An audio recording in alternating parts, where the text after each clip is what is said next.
Do you ever have a recipe that only calls for a part of your can of tomato paste, like 1 tablespoon, 2 tablespoons, and you don't feel like wasting the entire can? Stay tuned and I'll teach you a trick.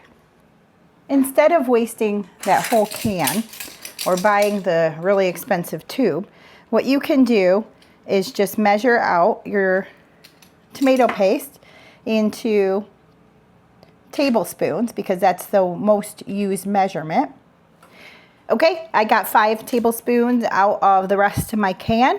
They don't have to be pretty, so all you have to do is pop them in the freezer just until they're hard on the outside, and then I'll show you what to do.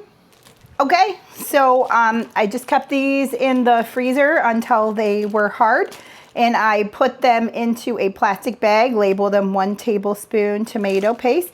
So when I am ready for them, I can just, if a recipe calls for them, I'll just grab one out knowing it's a tablespoon, and I'll just thaw it out. I won't have to go to the store and buy another can. Save this for the next time you make something.